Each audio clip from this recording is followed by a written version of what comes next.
Question number 11 में आ जाइए आप लोग। क्वेश्चन नहीं है, ये इलस्ट्रेशन है, तो इलस्ट्रेशन नंबर 11 में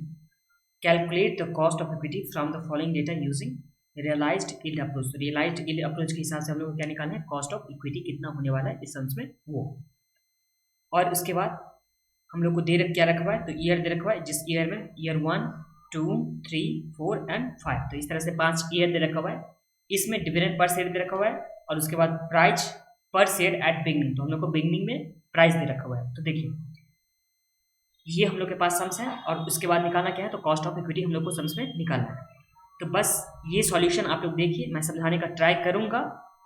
आप लोग को समझ में आता है तब भी ठीक है, नहीं आता है तो जैसे दे रखा हुआ है इस बुक में उस तरह से आप लोग को एग्जाम में करके आना है। बिकॉज जो भी ICAI ट्रिग्नोमेट्री में आंसर दे रखा होता है उस तरह से आप लोग को एग्जाम में लिख करके आना होता है, तभी आप लोग को मार्क्स मिलेगा, अदरवाइज मार्क्स नहीं मिलेगा। ओके, तो चलिए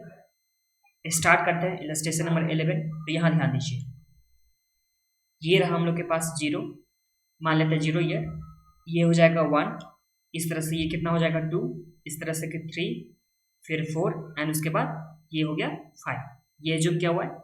एज्यूम नहीं, इसमें दे रखा हुआ है 0 से लेकर के 5 ईयर तक का था। अब डिविडेंड सबसे पहले ईयर 0 के लिए सोचे, तो यहाँ क्या बोला कि ईयर 1 के स्टार्टिंग में, ईयर 1 के स्टार्टिंग में मतलब ईयर 0 में, ईयर 1 के स्टार्टिंग में क्या दे रखा है, प्राइस दे रखा हुआ है। तो यहाँ अगर शेयर प्राइस देखा जाए, क्या देखा जाए, शेयर प्राइस देखा जाए, सेल प्राइस नहीं शेयर प्राइस, यहाँ पे एसपी मतलब शेयर प्राइस, तो ये हो गया 9 हो जाएगा। 9 कैसे होगा, क्योंकि यहाँ पे ईयर 1 के बिगिनिंग में दे रखा हुआ है, तो ईयर 1 का बिगिनिंग मतलब 0 के स्टार्टिंग, 0 के स्टार्टिंग वही तो हो गया ना, ईयर 1 का बिगिनिंग मतलब ईयर 0 और 1 तो एक ही हो गया, तो इस तरह से 9 आ जाएगा यहाँ पे प्राइस। उसके बाद ईयर 2 के बिगिनिंग में कितना दे रखा हुआ है, तो 9.75, तो ईयर 2 के बिगिनिंग में, तो इसका मतलब क्या हम लोग बोल सकते हैं ना, ईयर 1 के एंड में, तो ये कितना आ जाएगा यहाँ पे प्राइस 9.75। इस तरह से ईयर 3 में दे रखा हुआ है, ईयर 3 के बिगिनिंग में, इसके मतलब हम लोग मान लेते हैं ईयर 2 का एंड में, तो ये कितना आ जाएगा 11.50, फिर कितना आ जाएगा प्राइस 11 आ जाएगा। उसके बाद आ जाएगा इसके बिगिनिंग में ईयर 4 के बिगिनिंग में आ जाएगा 10.60,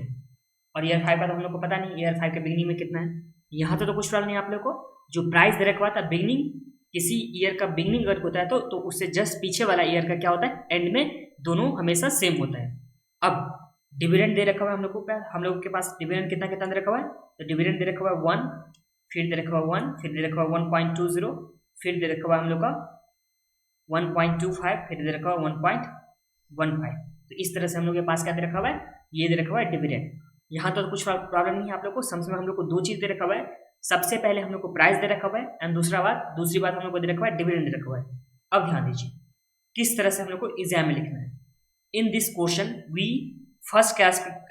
calculate yield for last 4 year, तो हम लोग को लास्ट 4 ईयर के लिए हम लोग को यील्ड निकालना होगा कि कितना कितना इसमें आ रहा है यील्ड। फिर then calculate it geometric mean, उसके बाद हम लोग को क्या निकालना होगा, ज्योमेट्रिक मीन निकालना होगा। तो ध्यान दीजिए यील्ड निकालने के लिए हम लोग को जब भी फॉर्मूला होता है, जैसे ईयर 1 का हम लोग मानते हैं यील्ड कितना हुआ, तो ईयर 1 में डिविडेंड जो भी मिलेगा, जो भी एक्सपेक्टेशन होता है किसका, शेयर होल्डर का जो भी एक्सपेक्टेशन होता है उसमें डिविडेंड में मिलना चाहिए, प्लस में प्राइस में मिलना चाहिए, डिविडेंड में मिलना चाहिए प्लस में प्राइस में मिलना चाहिए। तो देखिए सबसे पहले डिविडेंड मिला ईयर 1 का क्या मिला, इसे प्राइस भी मिला, ईयर 1 का डिविडेंड मिला, ईयर 1 का प्राइस मिला, और उसे अगर हम लोग बेस ईयर से मल्टीप्लाई करेंगे, देखिए जब हम लोग ईयर 1 के लिए सोच रहे हैं तो ईयर 1 का क्या मिला, इसे डिविडेंड मिला, प्लस में ईयर 1 का इसे क्या मिला, प्राइस मिला, और इससे पिछले साल का जो प्राइस होता है तो उसे क्या बोलते हैं हम लोग P0 बोलते हैं। ईयर 1 से पिछले साल का क्या बोलते हैं P0। तो इसे जब P0 से मल्टीप्लाई करेंगे, P0 से डिवाइड करेंगे तो कितना यील्ड हुआ, तो ये तो हम लोग को पता चल जाएगा। इस केस में यील्ड कितना आ गया, तो 1.1944, तो ये हम लोग का फर्स्ट ईयर के लिए आ गया। इसी तरह से अगर सेकेंड ईयर का जाएंगे तो सेकेंड ईयर में सबसे पहले सेकेंड ईयर का डिविडेंड हो गया, सेकेंड ईयर का प्राइस हो गया, और इससे जस्ट पीछे वाला ईयर तो कितना आ गया फर्स्ट ईयर, तो फर्स्ट ईयर के प्राइस से हम लोग मल्टीप्लाई कर देंगे, इस तरह से हम लोग का यील्ड निकल के आ जाएगा। इसी तरह से नेक्स्ट के मतलब थर्ड ईयर के लिए भी हम लोग निकालेंगे। उसके बाद थर्ड ईयर के बाद हम लोग क्या निकालेंगे, इसका फोर्थ ईयर के लिए, क्योंकि 4 साल तक का तो हम लोग को मालूम था ना प्राइस जो दे रखा हुआ था, प्राइस जो एंड तक दे रखा हुआ था वो हम लोग को कितने साल का मालूम था, तो ये हम लोग को 4 ही साल का मालूम था, 5वें साल का तो नहीं मालूम था। जो बिगनिंग में 5वें साल के एंड में तो प्राइस नहीं मालूम है, इसलिए हम लोग कितने साल का निकाले, 4 साल का निकाले। एंड उसके बाद ज्योमेट्रिक मीन, उसके बाद हम लोग क्या करें, ज्योमेट्रिक मीन में हम लोग क्या करते हैं, तो ज्योमेट्रिक मीन में हमेशा जो भी यील्ड होता था जैसे 1 ईयर के लिए, फिर ईयर 2 के लिए, इस तरह से जितना ईयर तक के लिए वो होगा उसे मल्टीप्लाई कर देंगे, और जितना ईयर का हम लोग निकालने वाले हैं उससे हम लोग डिवाइड करेंगे। मतलब क्या हो गया, जैसे ए निकाले थे, पहला मान लेते हैं ईयर 1 के लिए ए निकाले, फिर ईयर 2 के लिए हम लोग बी निकाले, फिर सी निकाले एंड डी निकाले। ये तो मैथ का है, और इसमें हम लोग क्या करते हैं, 4 साल का निकाले तो यहाँ पे 4 हो गया। अगर यहाँ ई भी रहता तो यहाँ हम लोग कितना से डिवाइड करते हैं, यहाँ पे 5 से डिवाइड करते हैं, और ये डिवाइड करने के बाद हम लोग -1 करते हैं, और उसके बाद हम लोग को क्या निकल जाएगा, यहाँ पे आंसर निकल के आ जाएगा जो भी के ई होने वाला है वो। तो अब आ जाइए आप लोग कॉपी पे, ये हम लोग के पास तो हो गया, कॉपी में आ जाए इलस्ट्रेशन नंबर 11। अब इलस्ट्रेशन नंबर 11 में क्या दे रखा है, सबसे पहले तो ये हम लोग के पास ड्रॉ कीजिए, 0 ईयर आ गया, फिर ईयर 1, फिर year 2, year 3, year 4 and year 5। इस तरह से हम लोग के पास 5 साल हो गया। इसमें शेयर प्राइस दे रखा हुआ है, शेयर प्राइस जो ईयर 1 के एंड में होगा वही तो हम लोग ईयर 0 के बिगनिंग में होगा, सॉरी ईयर 1 के जो बिगनिंग में होगा वही तो 0 ईयर के एंड में होगा। तो इस तरह से हम लोग का प्राइस कितना आ जाएगा, ये प्राइस आ गया 9,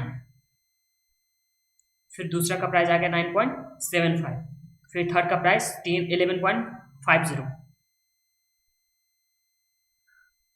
उसके बाद दे रखा हुआ प्राइस 11, उसके बाद दे रखा हुआ है 10.60, और फिफ्थ ईयर का हम लोग को प्राइस नहीं मालूम है तो ये फिफ्थ ईयर का हो गया। उसके बाद हम लोग को डिविडेंड दे रखा हुआ है, 0 ईयर का तो पता नहीं, 1 ईयर के लिए कितना दे रखा हुआ, तो 1 1, ये आ गया 1, यहाँ पे 1, फिर 1.20 एंड उसके बाद दे रखा हुआ 1.25 और फिर 1.15।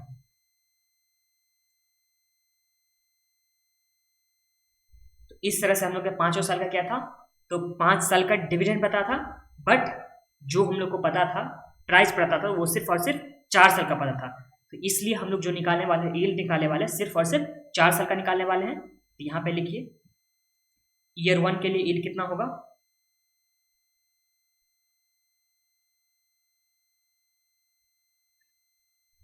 तो ईयर 1 के लिए हम लोग को यील्ड कितना होने वाला, तो ये हम लोग का होने वाला है, सबसे पहले प्राइस जो होगा 1 ईयर का तो वो आना चाहिए, उसके बाद जो डिविडेंड होगा वो भी फर्स्ट ईयर का मिलना चाहिए, और आउट ऑफ क्या, इसे हम लोग डिवाइड कर रहे हैं जस्ट इससे पीछे वाले ईयर से, जिससे कि हम लोग को यील्ड पता चल जाए। तो इस केस में P1 कितना हम लोग को दे रखा है, तो P1 हम लोग को दे रखा हुआ है 9.75, और ईयर 1 का डिविडेंड कितना दे रखा है, तो ये हम लोग को दे रखा हुआ 1, एंड इसे डिवाइड बाय हम लोग क्या करेंगे, तो इसे डिवाइड बाय करेंगे पिछले साल के जो प्राइस दे रखा है उससे। तो इसे सॉल्व कीजिए, कितना आता है, तो 9.75 प्लस 1 डिवाइड बाय 9, तो ये कितना आ गया 1.1944, इस तरह से ईयर 1 का आ गया। फिर ईयर 2 के लिए, ईयर 2 के लिए क्या आ जाएगा, तो यहाँ पे P2 plus D2 and divide by हम लोग क्या करेंगे, P0 नहीं करेंगे, इस बार हम लोग करने वाले हैं P1, जस्ट इससे पीछे वाले ईयर का। तो ये कितना आ जाता है हम लोग का, तो ये है 11.50 प्लस 1 डिवाइड बाय प्राइस कितना दे रखा है 9.75, इसे सॉल्व कीजिए, कितना आता है, तो 11.50 प्लस 1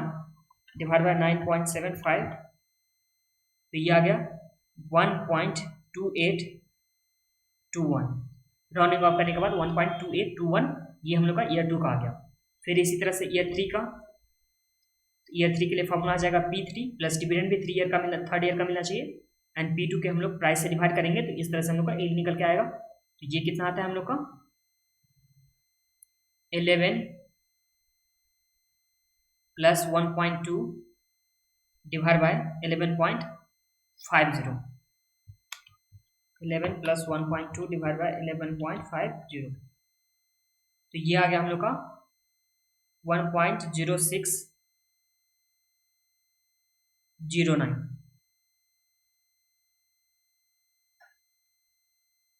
ईयर 4 के लिए P4 plus D4 divide by P3,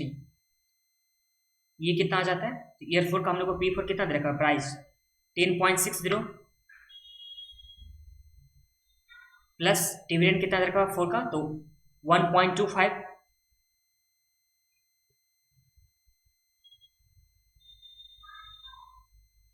तो यहाँ लिखिए 1.25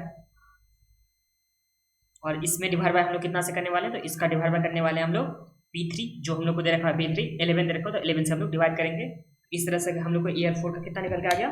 तो 10.6 प्लस 1.25 डिवाइड बाय 11, तो ये हम लोग का आ गया 1.0773 ये हम लोग का y4 आ गया। एंड इसके बाद चारों साल का तो हम लोग एल निकाल चुके हैं, तो अब हम लोग को निकाला है ज्योमेट्रिक मीन। तो geometric mean is equal to क्या आ जाएगा, y1 फिर y2 फिर y3 और y4, इस तरह से हम चारों को मल्टीप्लाई करेंगे और इसका पावर 1 बाय हम लोग क्या करेंगे 4 करेंगे। 1/4 का मतलब 2 बार स्क्वायर रूट प्रेस करने से ये हम लोग का आ जाता है। तो ये चारों केस में कितना कितना दे रखा हुआ था, तो चारों केस में फर्स्ट केस में हम लोग को दे रखा हुआ है 1.1944 इंटू सेकेंड वाला में कितना दे रखा, तो 1.2821 फिर 1.0609 फिर 1.0773 और इसका क्या आ जाएगा 2 बार स्क्वायर रूट और इसमें से -1 करेंगे तो हम लोग निकल के आ जाएगा कि ये कितना % होने वाला है। तो चलिए निकालते हैं, ये कितना आता है, तो मल्टीप्लाई कीजिए 1.1944 into 1.2821 into 1.0609 into 1.0773 equal to, इसे 2 बार स्क्वायर रूट प्रेस करेंगे तो हम लोग को आ जाता है 1.1501। तो 01 नहीं ये लिखते हैं, बस राउंडिंग ऑफ के छोड़ देते हैं, इज इक्वल टू 0 पॉइंट कितना आ गया 15 और इज इक्वल टू हम लोग कितना पर बोल सकते हैं इसे, तो यहाँ बोल सकते हैं 15%। तो इस केस में जो KE होगा वो कितना हो जाएगा हम लोग का 15%। बस आप लोग को ऐसे ही एग्जाम में करके आना है। सबसे पहले क्या करना है, तो जो भी यील्ड होगा इस सम्स के हिसाब से जो भी यील्ड होगा वो निकालना है। वो कैसे निकालेंगे, तो जो भी ईयर का निकालना होगा, जैसे ईयर 1 का निकालना होगा तो उस टाइम में हम लोग को करना होगा प्राइज, जो प्राइज होगा सबसे पहले प्राइज जो भी होगा वो प्राइज आ जाएगा, प्लस में डिविडेंड भी उसी ईयर का, जिस ईयर का निकालना है उसी ईयर का हम लोग को डिविडेंड। बट जो प्राइजेस लेना है, जो प्राइजेस नीचे हम लोग को डिवाइड करना है जस्ट उससे पीछे वाले ईयर का, जो भी पीछे वाले ईयर का उस तरह से। जैसे मान लेते हैं ईयर हम लोग 3 के लिए निकालना है, तो ईयर 3 के लिए प्राइस पहले 3 ईयर का, फिर डिविडेंड 3rd ईयर का, एंड डिवाइड बाय जो हम लोग करने वाले हैं तो उस टाइम में प्राइस करने वाले हैं 2nd ईयर से। इस तरह से जो भी हम लोग का यील्ड आ जाएगा वो आ जाएगा। एंड उसके बाद ज्योमेट्रिक मीन निकालेंगे और ज्योमेट्रिक मीन से 1 माइनस करने के बाद ये हम लोग 1 माइनस करके निकाल लेंगे, जो भी कॉस्ट ऑफ इक्विटी होगा वो हम लोग निकाल लेंगे। तो यहाँ तक तो आप लोग को समझ में आ गया। बस ये सम्स में जो इलस्ट्रेशन नंबर 11 है यहाँ पर लिख लीजिए आप लोग रिविजन, बिकॉज इसमें ज़्यादा लॉजिक नहीं था, तो रिविजन आप लोग लिख लीजिए और इसे एग्जाम से पहले करके देख लेना है कि हाँ इस तरह से किया गया है ये बुक में, तो जिस तरह से बुक में दे रखा हुआ है उस तरह से आप लोग को भी करके आना है एग्जाम में। अब हम लोग नेक्स्ट वीडियो में देखने वाले हैं नेक्स्ट सम्स।